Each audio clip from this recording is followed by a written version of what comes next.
कथा भाई जेठा जी और लखू धाड़वी जी की। एक गांव की बात है कि उस गांव में लखू नाम का एक लुटेरा रहता था। वह हर समय डाके ही मारा करता था। एक दिन की बात है कि जब वह डाका मारने के लिए निकले तो उन्हें रास्ते में जो भी मंदिर, गुरुद्वारा, ठाकुर द्वारा या कोई पूजा का स्थान मिलता तो वह वहीं ही मन्नत मान लेता। जब वह घर से सबसे पहले निकले तो उसके सामने देवी का मंदिर आया। उसने मूर्ति के आगे खड़े होकर प्रार्थना की कि हे भवानी माँ, अगर आज मुझे माल लूटने की अच्छी सफलता मिलती है तो मैं आपके मंदिर में बकरे की कुर्बानी दूंगा। इससे थोड़ी दूर आगे चलकर शिवजी जी का मंदिर आया। वह वहाँ भी खड़े होकर मन्नत मानने लगे और कहने लगे, हे शिव जी महाराज जी, अगर आप आज मुझे कोई अच्छा माल मिले तो मैं तेरे भक्तों की अच्छी सेवा करूंगा और उन्हें जल पान छिकाऊंगा। इसी तरह वह मन्नत मानता हुआ आगे निकल गया। आगे एक ऊंचे टिल्ले पर साधु बैठे थे और परमात्मा की भक्ति कर रहे थे। उसने उसे भी मत्था टेका और यही कहा, हे परमात्मा के भगत, आज मैं डाका मारने के लिए जा रहा हूँ। यह मेरा रोज का काम है। आज जो भी दौलत मेरे हाथ में लग जाए उसमें से तीसरा हिस्सा मैं आपके चरणों में रखूंगा। उस समय संत महाराज जी समाधि में थे। वे न हिले और न डुले और न बोले। लखू मन्नत मान कर और उन्हें प्रणाम कर के अपने आगे के सफर के लिए चल पड़े। हे भक्त जनों, इसकी पूरी कथा इस तरह है, सभी प्राणी ध्यान से सुने। रास्ते में चलते चलते उसे एक स्त्रियों की टोली मिली। वह स्त्रियां इकट्ठी होकर किसी विवाह में जा रही थी। उन्होंने सोने और चांदी के बहुत से जेवर पहन रखे थे और उनके पास भी कीमती कपड़े लत्ते थे। उनके पास कई गठड़ियां भी थी जिनमें और भी सामान था। लखू ने उनको छवि दिखाकर रोक लिया और कहने लगे, जो कुछ भी तुम्हारे पास है यही रख दो, नहीं तो एक एक को जान से मार दूंगा। लखू के ये बोल सुनकर उन स्त्रियों ने चीखें मारनी शुरू कर दी। उनमें से कुछ लखू के आगे विनती करने लगी कि हमारे पास जो सोने चांदी की टूंबे हैं ये ले लो और हमारी जान छोड़ दो। इसी तरह उन सभी ने एक एक करके जेवर और उनके हाथों में जो पोटलियां थी उसके हवाले कर दी। इतने से भी लखू का मन न भरा। उन स्त्रियों ने कीमती वस्त्र भी पहने हुए थे। वह उन पर बेईमान हो गया और कहने लगे, तुम्हारे जो तन के ऊपर पहने हुए कपड़े हैं वे भी लखू के हवाले कर दो।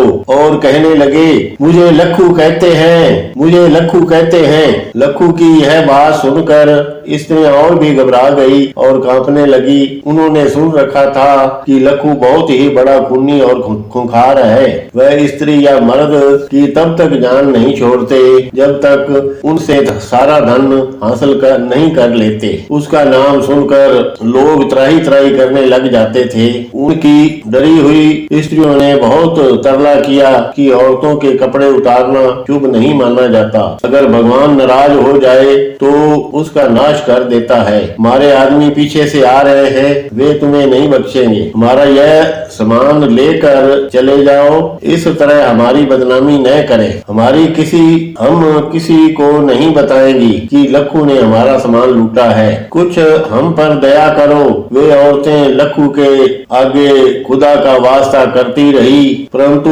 लखू ने उनकी एक भी बात न मानी। स्त्रियों के रोने और विनती करने का लखू पर जरा भी असर न पड़ा। वह अपनी हट पर ही अड़ा रहा। यहाँ तक कि लखू ने गुस्से में और आगे होकर उन्हें धमकाया तो उन्होंने डर के मारे अपने कपड़े उतारने शुरू कर दिए और कहने लगी, हम अभी कपड़े उतार कर तुम्हें दे देती हैं। उन सारी स्त्रियों ने कपड़े उतार कर झाड़ियों की ओट में बैठकर किसी की सहायता के लिए इंतजार करने लगी। लखू सारे सामान की एक गांठ बांधकर अपने रास्ते रास्ते की तरफ चल पड़े। अपने गांव पहुंचने से पहले जो संत बैठा था वह सोचने लगे कि माल अच्छा लगा है, इनका हिसाब इन्हें देकर चलते हैं। उस धाड़वी ने सारा सामान का तीसरा हिस्सा करके उस संत के आगे चरणों में रख कर प्रणाम किया और कहने लगे, भक्त जी, मैंने जो सामान लूटा है उसमें से अपना हिस्सा स्वीकार करो। जैसे ही उस लुटेरे ने वह सामान रखा, उसकी समाधि खुल गई। वह संत कोई और नहीं थे, वे भाई जेठा जी थे, जो श्री गुरु हरगोबिंद साहिब जी के पूर्ण सेवक थे। उनके जीवन का मनोरथ ही भक्ति करना था। वे परमात्मा के सच्चे भक्त थे। गुरु जी की उन पर पूरी मेहर थी। गुरु जी ने उन्हें वर देकर निहाल किया हुआ था। यह देख कर भक्त क्रोधवान हो गए कि आंखों में अंगारे निकलने लगे और कहने लगे, पापी मेरी भक्ति को खत्म करना चाहता है। यह माल लूट कर तुमने अच्छा नहीं किया है। तू तो नरकों का भागी बनेगा ही और मुझे भी नरकों का भागी बना रहा है। तुम्हें जरा भी शर्म यहाँ नहीं है। यहाँ से भाग कर जा और उन स्त्रियों के कपड़े और सारा सामान उन्हें वापस करके आओ। वे स्त्रियां शर्म की मारी वहाँ रो रही हैं और किसी की सहायता के लिए पुकार रही हैं। अगर अपना भला चाहते हैं तो जल्दी जा, नहीं तो उन स्त्रियों की आहें तेरा सर्वनाश कर देंगी और तेरे पास कुछ भी नहीं रहेगा और तू नरकों का भागीदार बनेगा। संत के इतने तीखे वचन सुनकर वह समझ गया कि ये संत कोई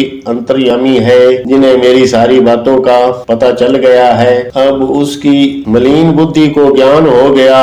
उसके मन में मौत का डर बैठ गया और वह कमजोर पड़ गया। यह सोचकर वह संतों के चरणों में गिर पड़े और रो रो कर अपनी भूल माफ कराने लगे और कहने लगे, संत जी, मैं अभी उन स्त्रियों के पास जाता हूँ और उन्हें कपड़े और उनका सामान वापस करके आता हूँ। वह उस समय उन स्त्रियों के पास गए और जाकर सारे सामान की गांठ उनके सामने रख दी। रास्ते में उसकी जुत्ती गिर गई। उसे जुत्ती पहनने का भी ख्याल न रहा। वह वहाँ पहले से भी आधे समय में पहुँच गए। वे स्त्रियां वहाँ रो रही थी और किसी की सहायता का इंतजार कर रही थी। वहाँ पहुंचकर उसने आवाज लगाई, बहन जी, अपने अपने गहने और कपड़े पहचान लो।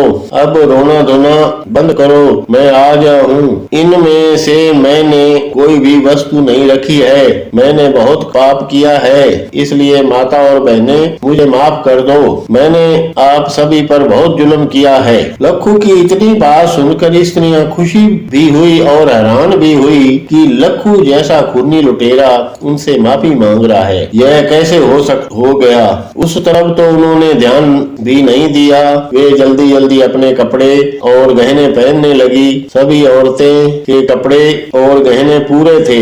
अब उन्हें ऐसा महसूस हो रहा था कि लखू लुटेरा न होकर बल्कि एक महापुरुष उनके सामने खड़ा। वह कपड़े और गहने पहनकर पहले की तरह हंसती हुई अपना बाकी का सफर पूरा करने के लिए आगे की तरफ चल पड़ी। अपना पिछला जीवन अच्छा न समझकर लखू जल्दी जल्दी वापस जेठा जी के पास पहुँचे। लखू ने भाई जी के चरणों में शीश नवाया और रो रो कर अपने मन की मैल धोने लगे। उसे रोता देख कर भाई जी को भरोसा हो गया कि अब वह लखू पहले वाला नहीं रहा। वह अपने पिछले कर्मों को रो रहा था और पछतावा कर रहा था, तो अब इसका सुधार हो सकता है। भाई जी ने कहा, तेरा क्या नाम है जी? आगे से लखू ने कहा, जी मेरा नाम लखू है। वाह, तू तो लाखों गुणों वाला है, लखू है। उठो और मेरे साथ सच्चे पातशाह के पास चलते हैं। जो तूने बुरे काम किए हैं शायद वे माफ कर दें, शायद वह लिखी लेख मिट जाए। लखू उठा और दोनों सतगुरु जी की तरफ चल पड़े। वे चलते चलते अकाल तख्त पहुंच गए। जब वे वहां पहुंचे तो दाते का दरबार लगा हुआ था। धर्म की कमाई करने वाले बैठे थे। परमात्मा का कीर्तन हो रहा था। भाई जेठा और लखू भी एक तरफ होकर बैठ गए। जब उसने इलाही कीर्तन सुना तो वह लखू के शरीर में बिजली की तरह घूम गया और उसकी आंखों में से जलधारा बह गई। सतगुरु ने लखू को बुलाया, भाई तेरे तो लाखों आंखों के व्यापार चलेंगे।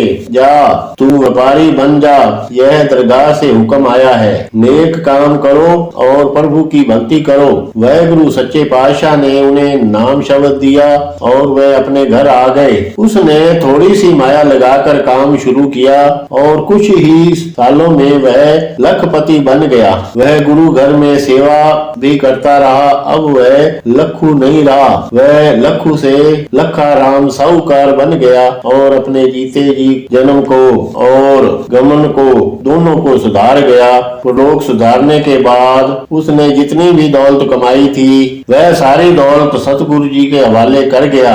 यह कथा जो भी प्राणी पढ़े या सुने, इस कथा से हमें यह शिक्षा मिलती है कि लखू ने सारी उम्र मार धाड़ की, दिन रात पागलों की तरह जंगलों में भटकते रहे। उसने हर एक प्राणी को लूटा। लूटते समय उसने किसी भी मर्यादा की कोई परवाह नहीं की। उसने यह भी नहीं सोचा कि जिसको मैं लूट रहा हूँ उसके बाल बच्चे मुझे क्या आशीष देंगे। वैसे तो प्राणी घर से ही चोर बनता है। शुरू शुरू में जबान के रस के लिए चोरी करता है। जैसे जैसे वह बड़ा हो जाता है उसकी जरूरतें बढ़ती जाती हैं। ऐसे पुरुष अपने शरीर को कोई बड़ा नशा लगा लेते हैं या कोई बड़ा उन्हें रोग लग जाता है। जब वे उनके माँ बाप को पता चलता है तो वे नशे के आदी हो जाते हैं। अगर घर वाले नशा नहीं दें तो वे बाहर की तरफ दौड़ जाते हैं और चोर बन जाते हैं।